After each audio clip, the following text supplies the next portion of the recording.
मेरे प्रिय भाई और बहनों, कैथोलिक कलीसिया में बहुत सारी प्रार्थनाएं और भक्तियां प्रचलित हैं।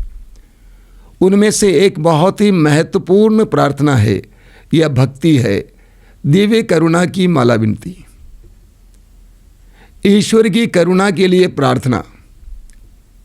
प्रतिदिन हजारों या लाखों या यूं कहूं करोड़ों लोग हर दिन दोपहर को 3 बजे, जब हमारा विश्वास है कि प्रभु यीशु की मृत्यु हुई, करोड़ों लोग उस समय दिव्य करुणा की माला विनती बोलते हैं।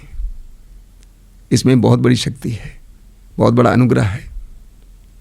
सारी दुनिया में सर्वत्र तो ये सबसे प्रचलित प्रार्थना है। आज हम सभी जानते हैं, सन 1931 में 22 फरवरी 1931 में एक साधारण सिस्टर जिनका नाम है फॉस्टीना, उनको प्रभु यीशु ने दर्शन दिया। संत फॉस्टीना पोलैंड की रहने वाली थी और एक संस्था की सदस्य थी, दिव्य करुणा की संस्था की सदस्य। और उस बहन को पुनर्जीवित यीशु दिखाई दिए, प्रकाशमान रूप में यीशु दिखाई दिए, और यीशु के हृदय से जल और रक्त की धाराएं बह रही थी।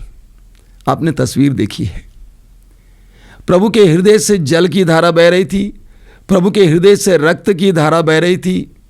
हम यूहन्ना के सुसमाचार के अध्याय 19 उसके वाक्य 34 में पढ़ते हैं कि एक सिपाही ने क्रूस पर लटके हुए यीशु के हृदय को बेध दिया भाले से, और उस हृदय से रक्त और जल बह निकला।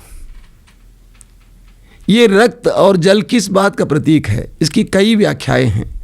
कलीसिया में एक व्याख्या यह है कि प्रभु यीशु के हृदय से कलीसिया का उद्गम हुआ, कलीसिया का जन्म हुआ। एक दूसरी व्याख्या है कि प्रभु यीशु के हृदय से 7 संस्कारों का जन्म हुआ, 7 संस्कारों का उद्गम हुआ। कुछ लोग ये भी कहते हैं कि प्रभु यीशु के हृदय से पवित्र आत्मा का बहाव हुआ। यूहन्ना के सुसमाचार के अध्याय 7 उसके वाक्य 38 में पढ़ेंगे, प्रभु यीशु स्वयं कहते हैं उसके हृदय से संजीवन जल की धाराएं, नदियां बह निकलेगी। मैं इस रक्त और जल को शुद्धिकरण और सशक्तिकरण के लिए माध्यम समझता हूं। प्रभु यीशु के हृदय से जल की धारा बह निकली हमें शुद्ध करने के लिए। एजेकियल नबी अध्याय 36 उसके वाक्य 25 में प्रभु कहते हैं, मैं तुम पर पवित्र जल छिड़कूंगा और तुम्हें पवित्र करूंगा। प्रभु के हृदय से हमें शुद्ध करने के लिए पवित्र जल की धारा बह निकली। प्रभु के हृदय से वो पवित्र रक्त की धारा बह निकली, हमें पुष्ट करने के लिए, हमें पवित्र करने के लिए। यूहन्ना का पहला पत्र अध्याय 1 वाक्य 7 में हम पढ़ते हैं, यूहन्ना कहते हैं कि ईश्वर के पुत्र का रक्त हमें हर पाप से शुद्ध करता है। तो प्रभु यीशु के हृदय से जो रक्त और जल की धारा बह निकली, हम मनुष्य जाति के शुद्धिकरण के लिए, हमारे पवित्रीकरण के लिए है। और यह ईश्वर की करुणा की धारा का प्रतीक है। बार बार सिस्टर फॉस्टीना को प्रभु ने दर्शन दिया और उन्होंने सिस्टर फॉस्टीना से कहा कि आप डायरी रखना, उसमें लिखते जाना। बार बार प्रभु उस बहन को यह संदेश देते थे कि इस संसार में लोग ईश्वर की करुणा पर विश्वास नहीं करते हैं। बाइबल में हम जिस ईश्वर के बारे में पढ़ते हैं वह ईश्वर करुणामय ईश्वर है। निर्गमन ग्रंथ के अध्याय 34 उसके वाक्य 6 में हम पढ़ते हैं, प्रभु स्वयं मूसा को दर्शन देते हुए कहते हैं कि मैं एक प्रभु, करुणामय प्रभु हूं, देर से क्रोध करने वाला, जल्दी ही द्रवित होने वाला और अनुग्रह का धनी प्रभु। ईश्वर करुणामय ईश्वर है, दया का सागर ईश्वर है। यूहन्ना नबी के ग्रंथ के अध्याय 4 में हम पढ़ेंगे, यूहन्ना प्रभु से कहता है कि मैं जानता था कि आप एक करुणामय परमेश्वर है, दयालु, देर से क्रोध करने वाले और जल्दी द्रवित होने वाले। मैं जानता था। बाइबल में जिस ईश्वर के बारे में बताया गया है वह एक करुणामय ईश्वर है। इसी तरह हम पढ़ेंगे योएल के ग्रंथ के अध्याय 2 वाक्य 13 में, वहां पर प्रभु का वचन कहता है कि वह एक करुणामय ईश्वर है। मेरे प्रिय भाई और बहनों, जिस ईश्वर पर हम विश्वास करते हैं वह करुणामय ईश्वर है। इसको जानना जरूरी है। प्रभु यीशु ने सिस्टर फॉस्टीना से कहा कि लोग जानते नहीं हैं, स्वीकार नहीं करते हैं कि ईश्वर करुणामय है। पूरे नए विधान में जिस ईश्वर के बारे में प्रभु यीशु ने प्रतिपादित किया, हमारे सामने प्रकट किया, वह करुणामय ईश्वर, पापियों को ढूंढने वाला ईश्वर, खोए हुए को ढूंढने वाला ईश्वर, खोई हुई भेड़ को अपने कंधे पर बैठाकर आनंद मनाने वाला ईश्वर, उड़ाव पुत्र की वापसी में उस पुत्र को गले से लगाकर आनंद मनाने वाला ईश्वर। पूरी बाइबल में जिस ईश्वर के बारे में हमें बताया जा रहा है वो ईश्वर करुणामय ईश्वर है। लेकिन प्रभु यीशु ने कहा सबसे पहले संसार के लोग उस करुणामय ईश्वर की ओर देखने को तैयार नहीं है। People are not willing to seek the mercy of God. लोग ईश्वर की करुणा नहीं चाहते हैं। लोग कहते हैं कि हमें ईश्वर की जरूरत नहीं है, हम अपने में संपन्न हैं।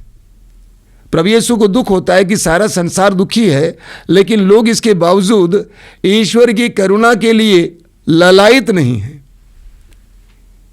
ईश्वर की करुणा के लिए उनके अंदर चाहत नहीं है, इसलिए वे और ज्यादा बर्बाद होते जा रहे हैं।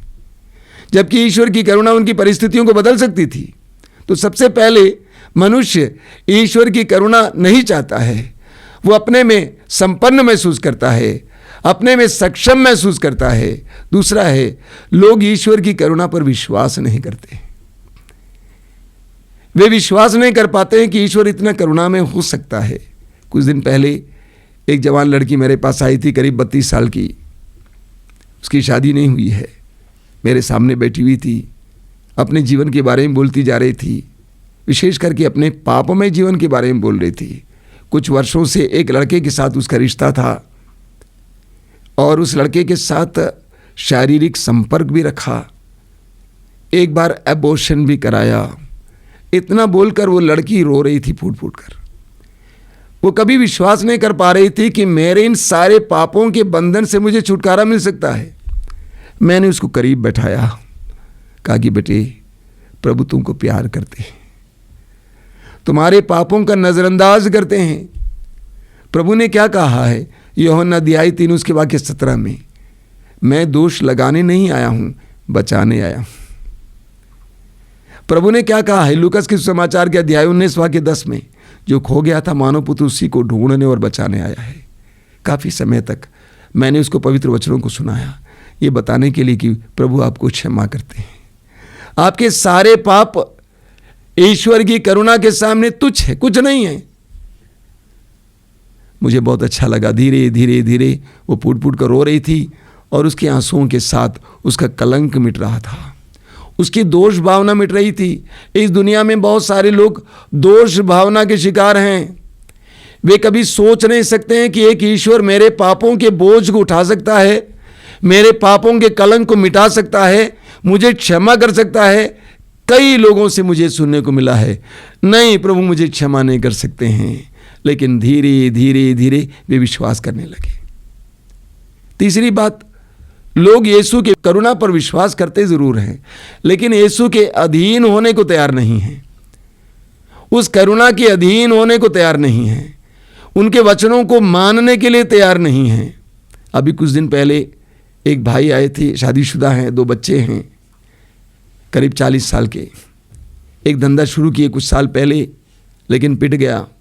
करीब 12-14 लाख रुपए का कर्ज है, परेशान थे। मैंने देखा बार बार वो आहें ले रहा था, हर बार आहें लेना, आहें लेना, आहें लेना, यानी अपने बोझ को महसूस कर रहा था। प्रभु ने उसको स्पर्श किया। जाते समय उसने कहा, कुछ भी हो जाए प्रभु मेरे साथ है, प्रभु मेरा तिरस्कार नहीं करेगा, प्रभु मुझे संभालेगा। जब हम प्रभु की करुणा का एहसास करते हैं, प्रभु की करुणा पर विश्वास करते हैं, प्रभु की करुणा के अधीन हो जाते हैं, तो हम स्वतंत्रता महसूस करने लगते हैं। हमारे अंदर एक अजीब स्वतंत्रता आ जाएगी। प्रभु यीशु ने सिस्टर फॉस्टीना से कहा, ये बार बार दोहराओ, Jesus I trust in you, Yeshu मैं तुझ पर भरोसा रखता हूं। जब हम प्रभु की करुणा पर भरोसा रखने लगते हैं, ध्यान से सुनिएगा, आप अपने जीवन में चमत्कार और चिन्ह देखेंगे।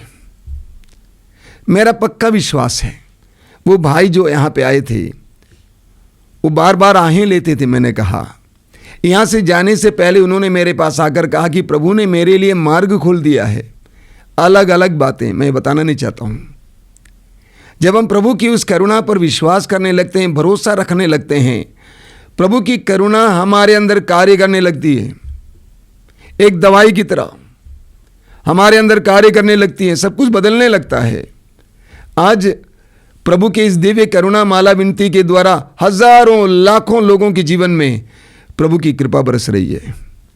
कितने ही लोग विभिन्न प्रकार के बंधनों से छुटकारा पा रहे हैं, रोगों से मुक्ति पा रहे हैं, नशे से छुटकारा पा रहे हैं, अश्लीलता से छुटकारा पा रहे हैं, विभिन्न प्रकार के इस तरह के बंधनों से छुटकारा पाते हैं। करुणा की, दिव्य करुणा की माला विनती में बहुत बड़ी शक्ति है, सामर्थ्य है। इसलिए प्रतिदिन इसको बोलना जरूरी है। मैं प्रतिदिन कम से कम एक बार बोलता हूं, और ज़्यादा बोल पाता हूं तो बोल देता हूं। प्रतिदिन हमें प्रभु की करुणा की भीख मांगने की ज़रूरत है। विशेष करके विश्वासियों को जब प्रभु की करुणा पर विश्वास करते हैं, सारे संसार के लिए प्रार्थना करने की ज़रूरत है। आज सारे संसार को प्रभु की दया और करुणा की आवश्यकता है। सारा संसार पापमय होता जा रहा है, अधर्म में डूब रहा है, विभिन्न प्रकार की बुराइयों में डूब रहा है। ऐसी अवस्था में हम विश्वासी और कुछ नहीं कर सकते। हमें ईश्वर से उनकी करुणा की भीख मांगनी है। वास्तव में यीशु के द्वारा ईश्वर की करुणा हमारी ओर बही है। प्रभु यीशु के द्वारा ईश्वर की दया और करुणा हमारी ओर बही है। इसलिए हमें आज उस करुणा की भीख मांगने की जरूरत है।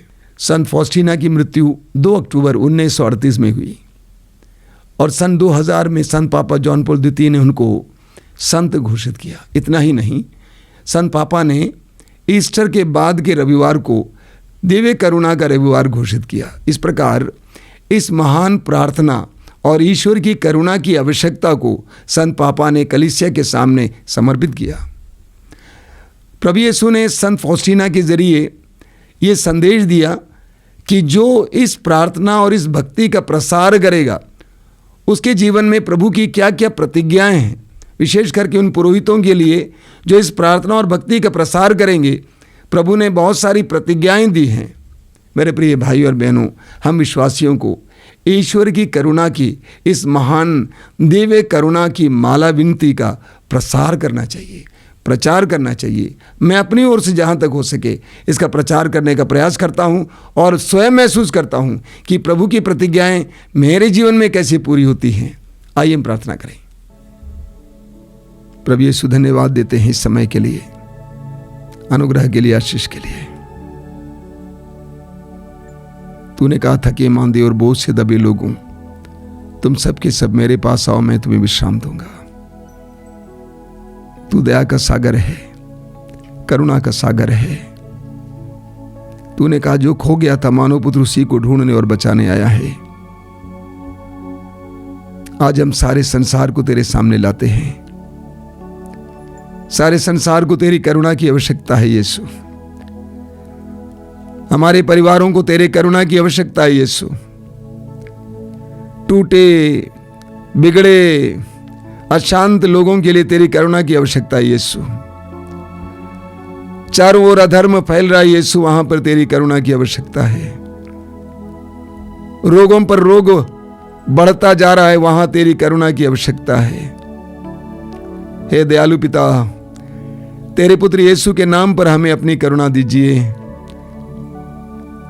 प्रभु यीशु के महान बलिदान के द्वारा, उनके पुनरुत्थान के द्वारा तेरी करुणा का हमारी ओर बहाइए।